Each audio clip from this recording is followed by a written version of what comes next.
Olá, tudo bem? Como vocês estão? Algumas pessoas ainda não me conhecem, meu nome é Anísia Maria e nós estamos desenvolvendo assuntos concernentes ao Espiritismo e nesse momento especificamente nós vamos falar sobre a glândula pineal, que é também conhecida como epífise. Essa glândula, uma, é pequenininha e ela também é endócrina. Está localizada assim bem no nosso centro craniano e os pesquisadores antigos não tinham acesso às informações. Eles nem sabiam da existência dessa glândula e qual seria a função dela no ser humano. E os primeiros estudos, olha, já é uma curiosidade que já vem vindo há muito tempo. Então, os primeiros estudos datam de 300 anos antes da Era Comum. E em 1596, por aí, a 1600, René Descartes, ele começou a ter um interesse muito grande por essa glândula e já atribuía a ela uma função bem interessante, que ela seria a sede do espírito. E de lá para cá, então, várias pesquisas foram feitas, sendo algumas sem nenhum fundamento. E só as mais recentes pesquisas que realmente trouxeram contribuição para a ciência. Em 1945, André Luiz, através de Francisco de Assis, Francisco Cândido Xavier, ele trouxe importantíssimas revelações e informações sobre esse órgão, que somente a partir de 1954 a 1965 despertou, assim vamos dizer, a curiosidade e ela foi revelada pelas equipes médicas, pelos estudiosos, como um ativo transdutor neuroendócrino. Então, ela faz parte do processo neurológico e endocrinológico. Sabemos que em 1958, um médico na Universidade de Yale, nos Estados Unidos, ele isolou a melatonina, que era a produção dessa glândula, que é a pineal. E atualmente essa minúscula estrutura, ela é uma das mais estudadas pela ciência moderna. E o conhecimento acerca da sua estrutura e suas funções está crescendo numa taxa impressionante. Vamos falar um pouquinho sobre a visão de André Luiz. André Luiz, ele disse em 1945 que essa glândula segrega hormônios psíquicos ou unidades força. Profundo, né? E esses hormônios e essas unidades força, elas vão atuar de maneira positiva nas energias geradoras. Segundo André Luiz ainda, ele diz que é a glândula da vida mental.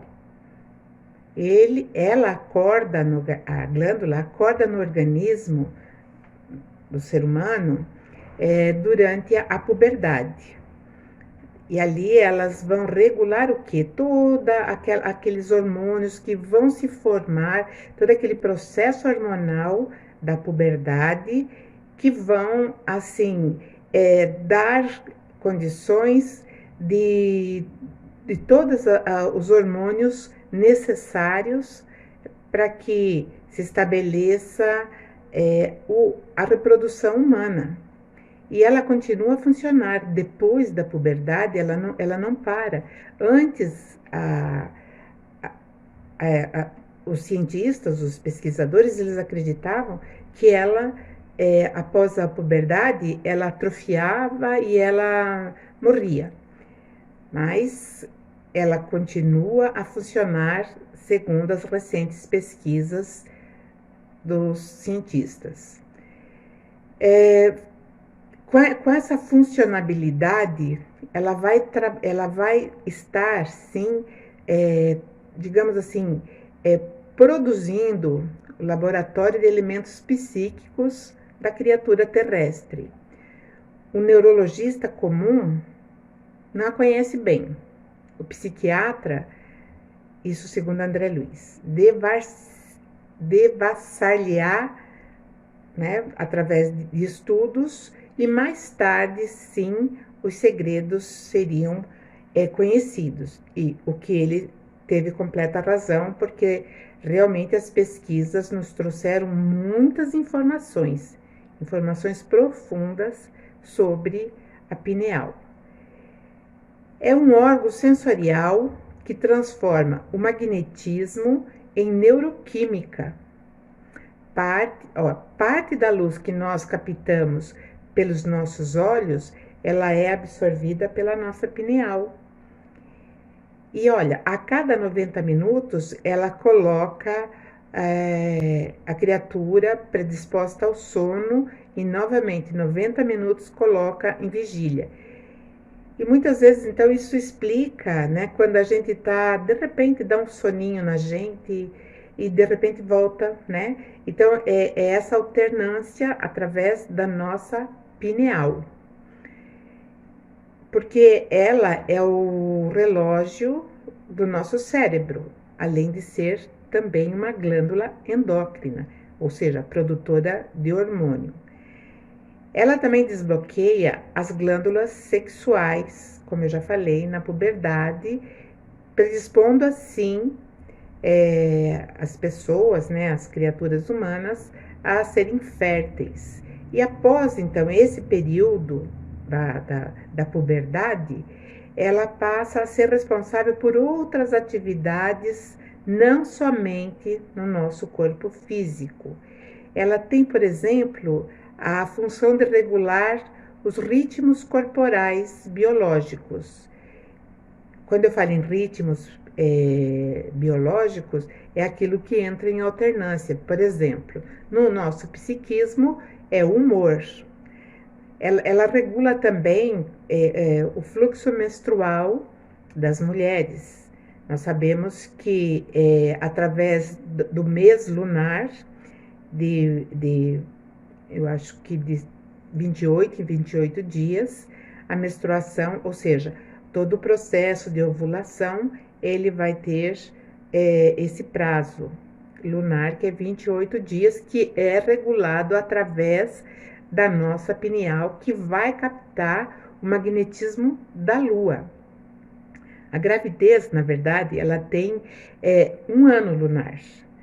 E a nossa pineal, ela capta a irradiação perfeitamente, não só da Lua, né? Eu vou falar também que ela vai captar outras irradiações, mas no caso aqui é a Lua, e aí ela vai também regular, né, essa gravidez dentro desse ano lunar.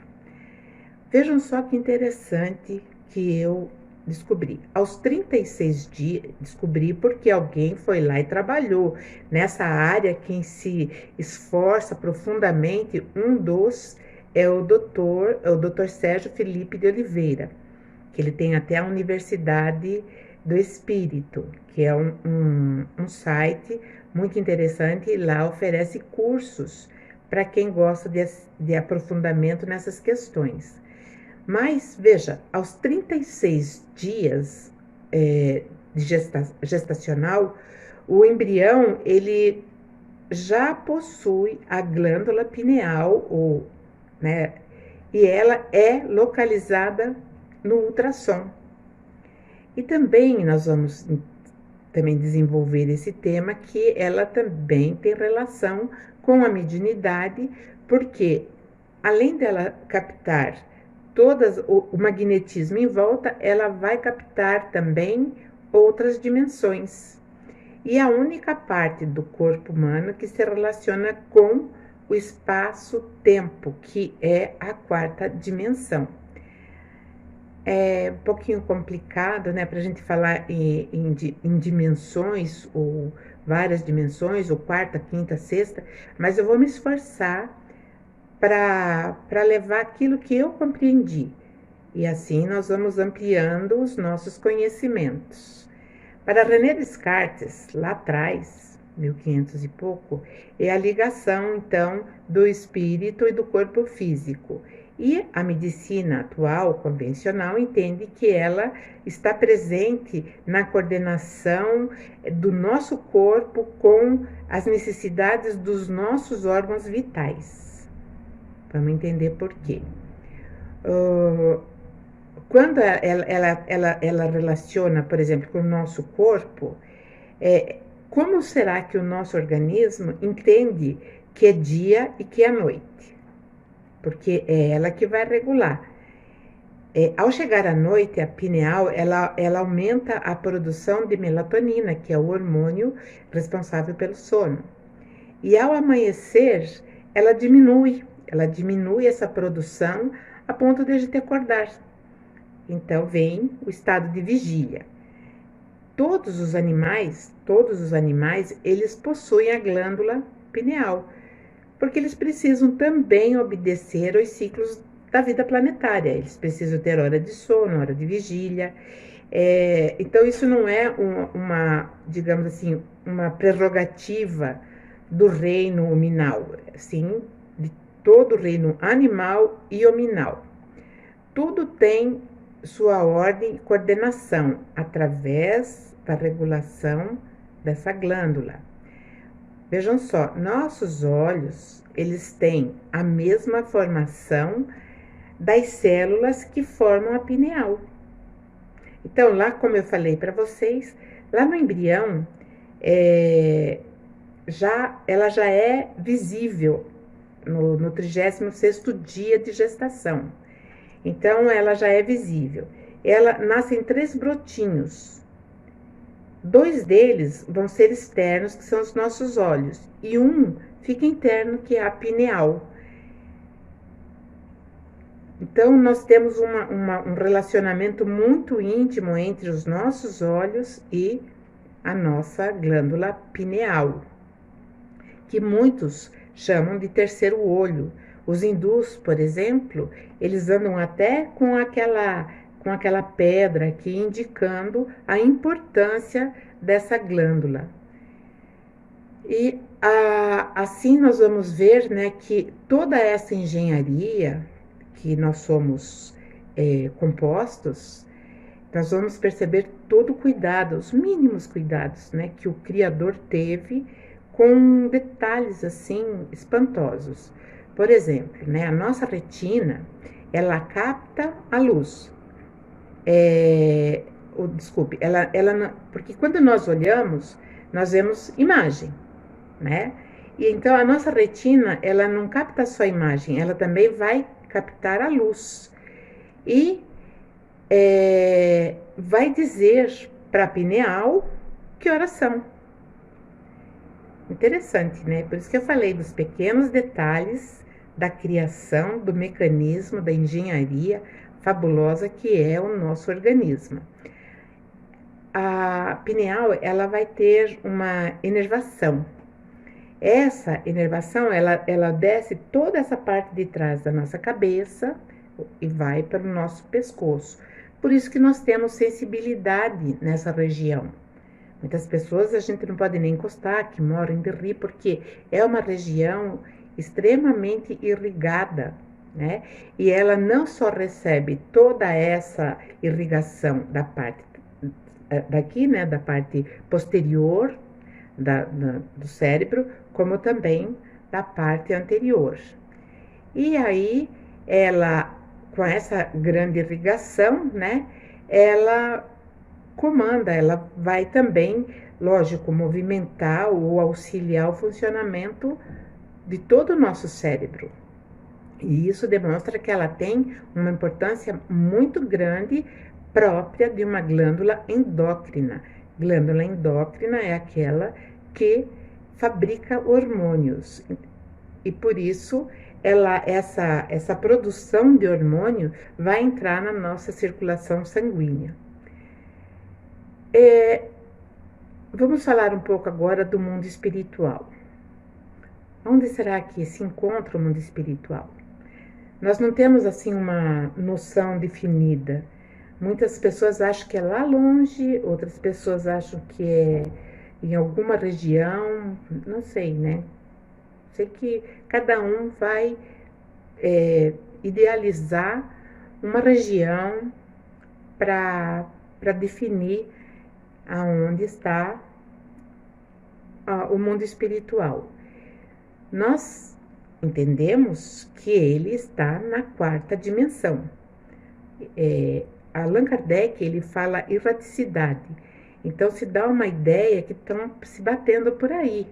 E ele deu uma noção muito clara sobre a quarta dimensão, a erraticidade, ou seja, ele não conhecia, essa palavra não era ainda definida, as dimensões, né, não existia essa clareza, e ela está, então, num espaço astrofísico, ela existe, ela está no espaço.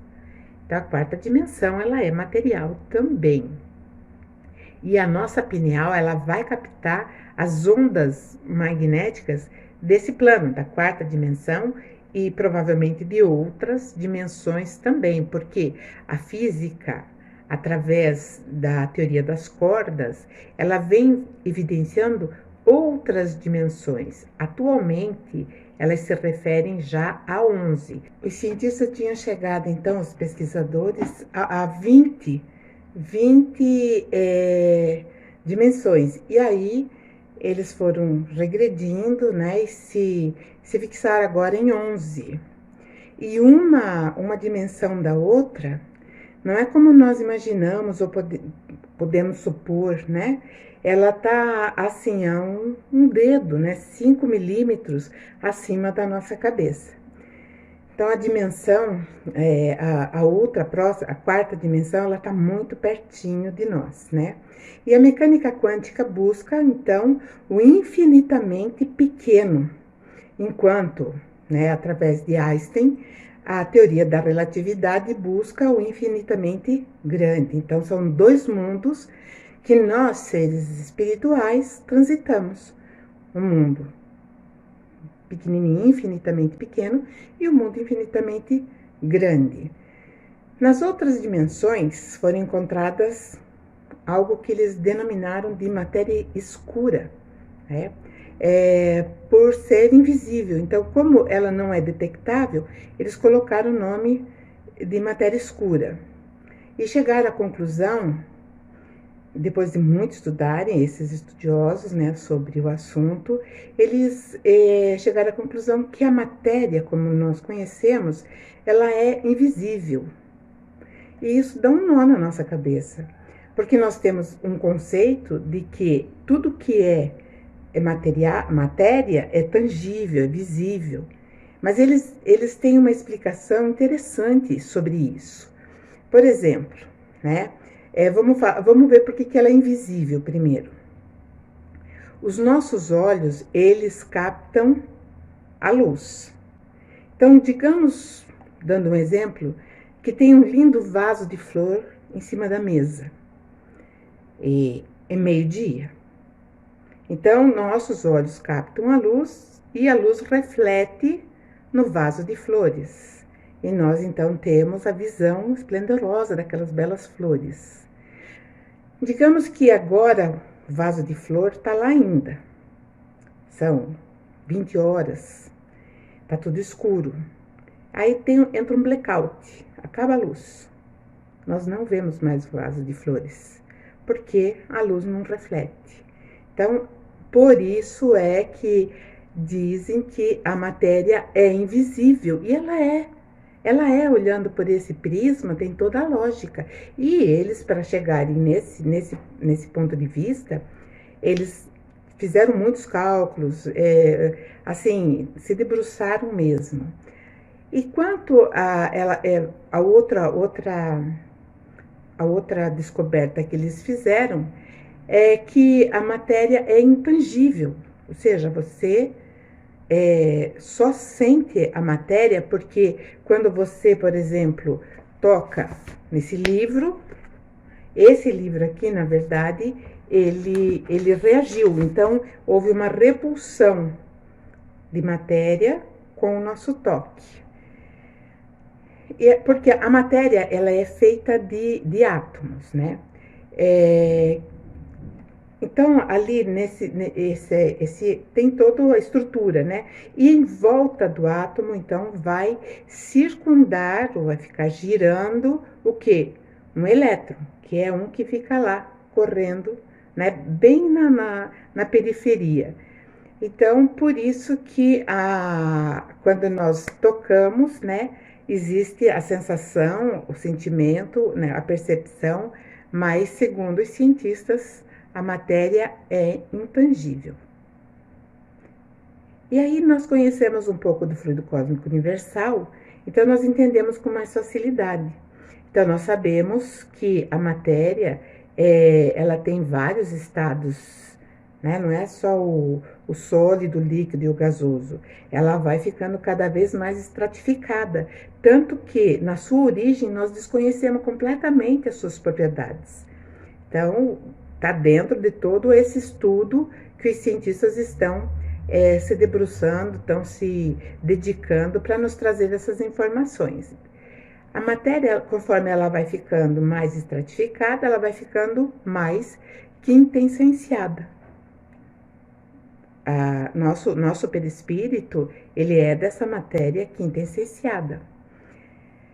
Então, vamos entender um pouquinho o que é matéria quintessenciada, né? Quando peguei o livro para vocês, mostrei, essa matéria, ela é, digamos assim, as partículas vibram muito juntinho, então formam a matéria, formam o meu corpo, né? Então elas vão formando tudo aquilo que nos cerca, materialmente falando. E quando elas estão mais em outras dimensões, né, elas começam a ter o quê? Uma vibração muito mais expansiva, porque elas começam a ficar longe uma da outra, então fica mais expansiva. E aí a gente entende por que elas vão se estratificando, ficando cada vez mais quintessenciadas. Uma curiosidade, né? A palavra tempo se origina do grego, que é têmenos, né? Têmenos significa espaço onde o espírito se projeta na matéria. E aí, porque eles observavam, assim, os gregos, na filosofia, eles pesquisavam o movimento do sol, o movimento da lua, o movimento das estrelas, e eles entendiam que tudo isso era obra do Criador. E eles estavam certos. Então, por isso que o tempo está associado também à palavra templo, né? A palavra templo é o espaço onde o espírito se projeta sobre a matéria, isso na visão antiga. E tomando assim, né, por base o conhecimento da época, é inteiramente plausível isso, né? Albert Einstein diz que a quarta dimensão a quarta dimensão é o espaço que vai determinar a forma e a consistência. A quarta dimensão. Eu tenho até umas figurinhas aqui, se der eu vou colocar para vocês. Se eu conseguir colocar, se eu conseguir inserir no vídeo, eu coloco. Vou dar um pálido exemplo de como é essa quarta dimensão. Quando o ventilador está parado, a gente consegue visualizar direitinho as hélices. Então, são 3 hélices que tem no ventilador. Quando nós impulsionamos um pouco, ele atinge uma velocidade, então nós passamos a ver o quê? Umas 6 pás, dá a impressão que 6 pás estão correndo, ou 6 hélices. Impulsionando com mais força, nós vamos perceber até 9 hélices. E se nós imprimirmos uma força bem grande, nós já não veremos mais as hélices. Nós veremos o quê? Uma forma que nós sabemos que é um círculo rodando. Então, nós não veremos mais as pás. E aí nós vamos entrar, né, naquilo que Einstein falou, nós veremos o ritmo. E é isso que vai determinar a forma que nós estamos olhando naquele momento, que é o ventilador funcionando. Ainda na quarta dimensão, né, vamos ver como as formas são determinadas. Os elétrons giram, então, como as pás, dando consistência à matéria. Para termos, então, a invisibilidade ou vencermos, por exemplo, a passar uma parede, vencermos a matéria, né, nós precisamos parar, congelar esses movimentos do ventilador naquela alta velocidade. Congelando isso, então nós teríamos o espaço entre uma hélice e outra, onde seria possível até passar por ali, dependendo do tamanho do ventilador. Mas para que isso possa acontecer, da gente paralisar, nós temos que resfriar a temperatura a menos 273 graus Celsius. E isso ninguém conseguiu fazer até hoje. Então, nós percebemos que a força criadora está em tudo, em tudo. Está aquilo que André Luiz falou, né? Do pequeno átomo até os universos, né? Então, nós vivemos num plano hoje tridimensional, né? Nós temos o plano tridimensional, que é largura, né? Comprimento e altura. Então, são 3 medidas que nós visualizamos, né? A altura e os comprimentos. Então, isso se chama tridimensional. Então, esse é a terceira dimensão. Já para nós entendermos isso, né, nós vamos perceber que se nós colocarmos algo, né, nessa situação, eu vou tentar usar o meu livro aqui. Então, vocês estão vendo aqui. Aqui, se eu olhar assim de frente, eu vou ver o quê? Eu vou ver uma dimensão, né? Deixa eu colocar mais assim, uma dimensão. Se eu colocar assim, e aí vocês imaginarem que daqui vai sair uma reta. E aqui eu tenho um comprimento, aqui eu tenho outro comprimento, então eu tô na terceira dimensão. E é como nós olhamos tudo, é como nós visualizamos o mundo, né? E aí, quando nós passamos a ter uma quarta dimensão, nós vamos ver, assim, de uma forma muito mais ampla. Eu tava lendo alguns artigos, seria como se nós visualizássemos na quarta dimensão, a nossa visão, ela fosse de raio-x. Nós veríamos não só essas 3 dimensões, como também aquilo que está dentro, aquilo que está lá dentro. Então, era como se tivesse uma visão de raio-x.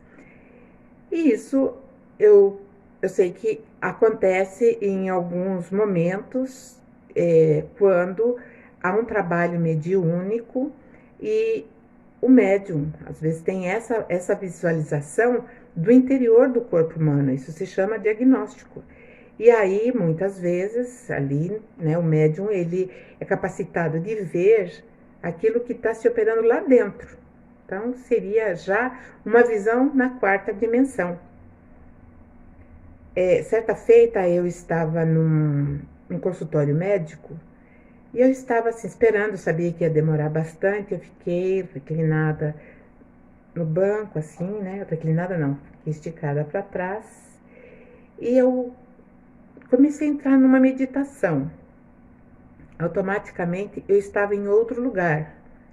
Eu via tudo muito de cima e eu tenho certeza que nesse momento eu saí do mundo tridimensional e entrei, aliás, né? Agora eu sei que foi a minha pineal que me ajudou eu entrar nessa quarta dimensão. Então é assim que funciona, né? Que é dessa maneira que nós vamos entender, então, essa quarta dimensão, onde está localizado, né, a dimensão espiritual, e elas estão muito próximas, como eu falei, né, um dedinho em cima da nossa cabeça. Então, nós temos sim, né, nós vivemos digamos assim, apertados, né? Allan Kardec fala que nós vivemos num mundo onde nós nos encontramos, porque é muito tudo junto. Allan Kardec estava certo, ele não tinha as palavras adequadas, mas a ideia dele estava completamente certo, né? Então a gente vai perceber também que essas dimensões, por exemplo, nós na terceira dimensão, nós somos a água e a quarta dimensão seria o óleo. Então, por mais junto que ambas estejam, elas não se misturam. É isso. É fácil, né? Agora já dá para a gente entender melhor. Então, essa é a comparação que eu acredito que nos faça ter uma visão melhorada disso que é tão importante, né? Que são essas dimensões que nos separam assim um dedinho. Então, a pineal é um órgão sensorial para que nós enxerguemos a dimensão espiritual. Nós não sabemos ainda, mas esse é o órgão. Eu digo que é aquela fechadurinha, né, o trinquinho que nós vamos abrir. Na lei divina, veja, na lei divina, nós só podemos enxergar o outro através da lente do amor. Isso na lei divina. E nós não conseguimos ainda ter essa lente completamente desembaçada. É uma realidade que nós estamos aprendendo, que é exatamente usar essa lei do amor por todos, né, incondicionalmente. Então, o que acontece? Atrás do nosso cardíaco, que é o nosso coração, nós temos uma inervação que a gente chama de plexo, né? E ele capta muita energia radiante, ele se expande. É por isso que quando algo enche-nos de alegria, nós sentimos essa expansão no cardíaco, ou quando nós estamos assim, olhando algo que nós apreciamos muito, seja um filho, seja um ser que nós amamos, também nós sentimos aqui, né, no nosso centro de força cardíaco, porque essa energia ela é radiante. E assim também como o nosso gástrico, nós percebemos também que se levamos um susto no nosso estômago, ele se ressente, porque ele também tem o mesmo princípio de captar essas energias radiantes e projetar. E isso também faz assim a captação da eletricidade e dessa forma também tudo isso que é captado, ela é levado até o nosso coronário, que é aqui em cima, é a residência da nossa pineal. E é aí que está o grande segredo. É na nossa pineal que nós vamos vibrar o amor. Então é aqui, é no nosso mente, no nosso pensamento. O nosso cérebro, ele tem lá, eu digo assim, o instrumento que vai retinir quando nós vibramos amor. Porque tudo em nós é um círculo. Nós somos usinas eletromagnéticas, nós somos seres altamente magnéticos, então tudo está girando assim, né? Então nós temos esse giro sempre. E esse giro, então ele vai passando. Nós sabemos que temos nossos centros de força. Então, esses centros de força, eles vão fazendo essas energias circularem. Mas se um centro de força estiver avariado, é aonde começa a ter problemas. Então, vamos ver um pouquinho sobre o humor. Então, nós estragamos o nosso humor. Nós temos uma facilidade, por exemplo, de entrarmos no mau humor. Então, o que acontece? O mau humor, ele vai refletir aonde? No nosso cardíaco. O nosso cardíaco, ele vai acumulando, então, o quê? Aquilo que era para circular, acumula no nosso cardíaco. E o que acontece? Quando ele chega, quando ele faz o círculo, que ele vai para o coronário fala, para, não dá. Você bloqueou lá no coração, não estou recebendo nada. E aí, veja só, é complicado, porque nesse momento nós entramos então numa situação, digamos, de abertura para várias doenças. O medo, ele pode nos fazer entrar impedir esse fluxo saudável, o egoísmo, todas as emoções negativas, nós bloqueamos, nós fazemos esse bloqueio. E aí as doenças se instalam. Por exemplo, a depressão, a pressão alta. A pressão alta, muitas vezes, ela é pela expansão dos instintos. Então, existem algumas pessoas, né, que elas não primam, por exemplo, para refrear determinados instintos que elas sabem que tem que ser não removidos, mas trabalhados para serem evoluídos, né? Chegando assim numa, digamos assim, a palavra certa é numa sublimação, né? Então, isso também traz pressão alta, diabetes vem também por conta desse fechamento, né, no nosso cardíaco e tantas outras moléstias.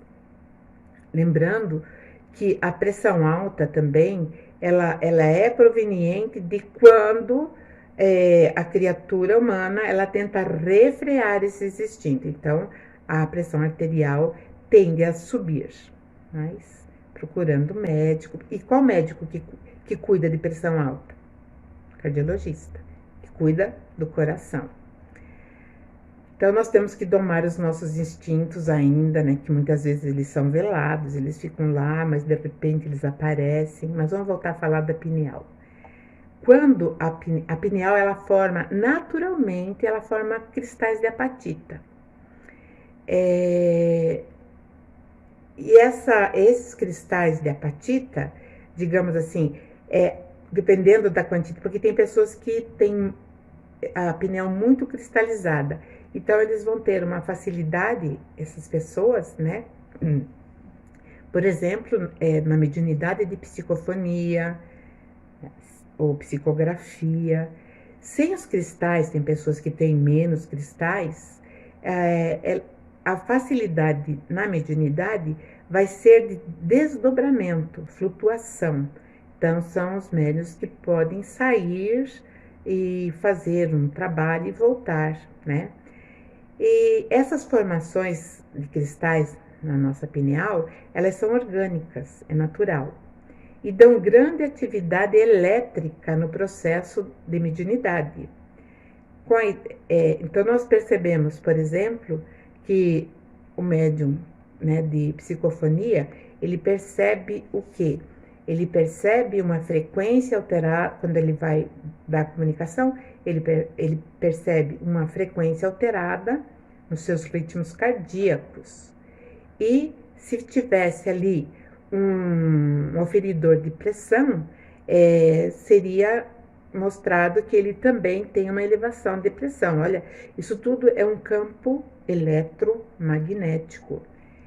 E quando a pessoa com a idade, ela passa a perder a capacidade, por exemplo, de psicofonia, porque é lógico que tudo, quando nós envelhecemos, vai ficando, né, murchinho, vai murchando. Então, a pineal também passa por esse processo. Mas, quando chega a idade e a pessoa passa por essa redução, digamos assim, da sua pineal, ou ela fica paradinha, existe a grande possibilidade dela realizar mais desdobramentos, né? E lógico que fica também condensado o magnetismo que pode ser canalizado para cura, porque é uma força extraordinária. Muitas pessoas acham que quando nós ficamos velhos, nós não devemos mais dar passes, e quando na verdade, se nós nos aprofundarmos na questão, veremos que temos condições sim de doarmos o nosso magnetismo, que está muito mais carregado de eletricidade, e a espiritualidade vai aproveitar tudo isso e vai redundar no bem para aquele que está ali à nossa frente. Então, foi comprovado que os cristais de apatita, né, na pineal, eles são irrigados por vasos sanguíneos, né, e interage com o metabolismo do nosso corpo. Mas isso não pode ser confundido, por exemplo.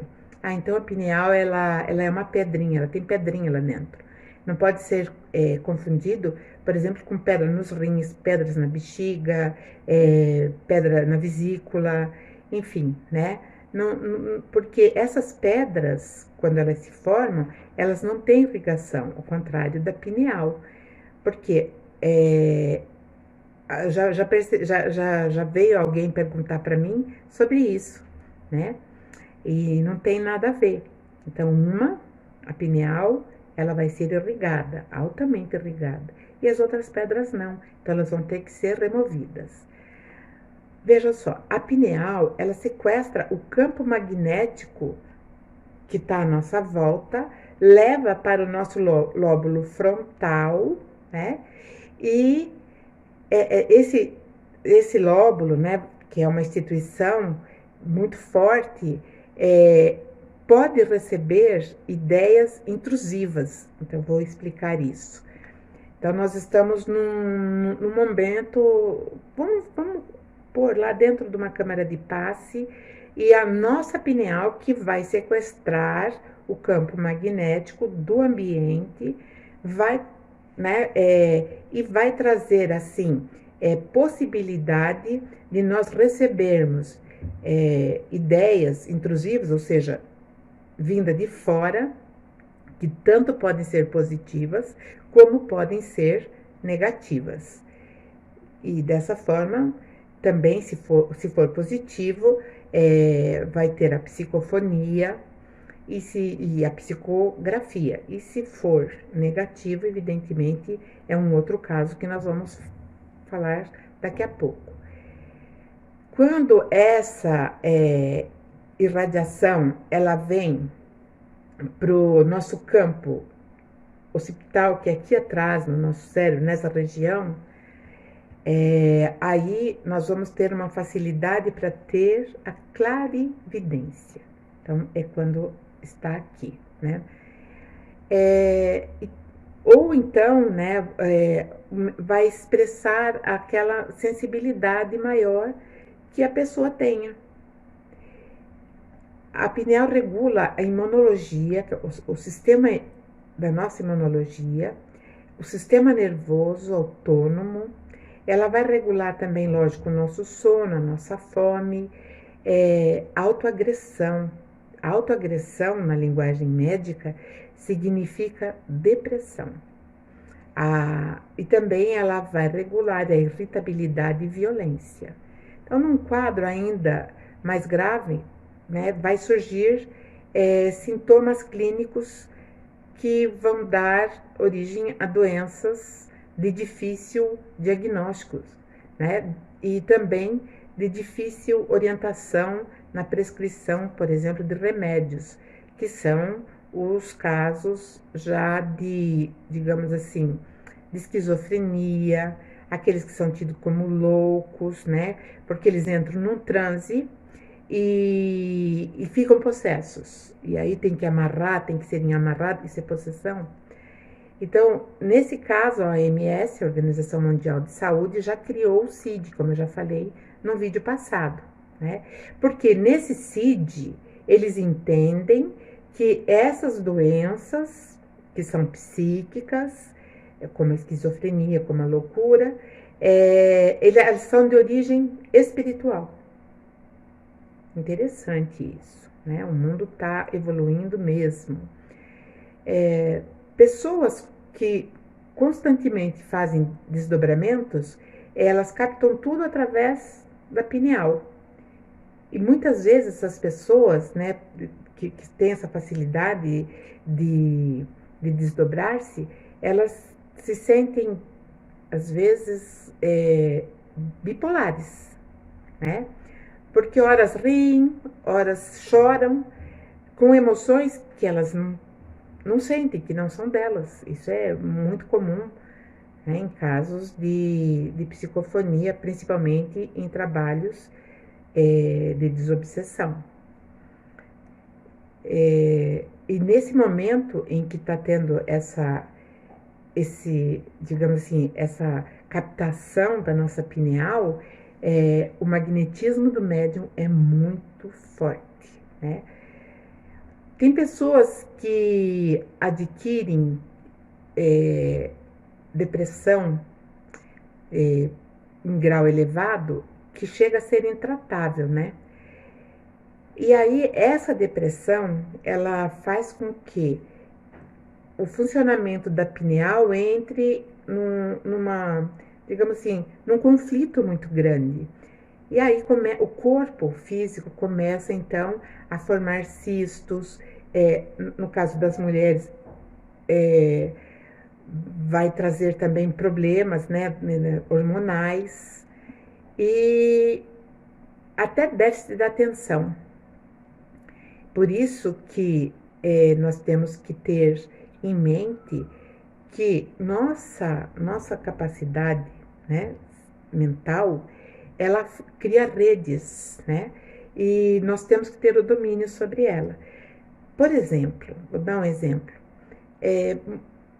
Muitas pessoas que têm essa capacidade de captar através da pineal e elas se acomodam e elas não fazem, vamos dizer, não tem um trabalho de benemerência, um trabalho de assistência, não se doam, aí elas podem sim trazer consequências para o seu físico, né? E outra coisa que é bem importante a respeito da pineal é que nós podemos curar nossas próprias doenças. E nós, quando acumulamos as nossas tensões, nós não lesamos somente o nosso corpo físico, nós lesamos também o perispírito. E nós não podemos esquecer que o remédio que o médico nos receita, ele vai agir apenas no sintoma e não na causa. A glândula pineal é o órgão capaz de captar e traduzir as impressões de outras dimensões. Então, espero que eu tenha passado para vocês um assunto muito profundo e muito interessante. Até a próxima, fiquem com Deus, boa noite.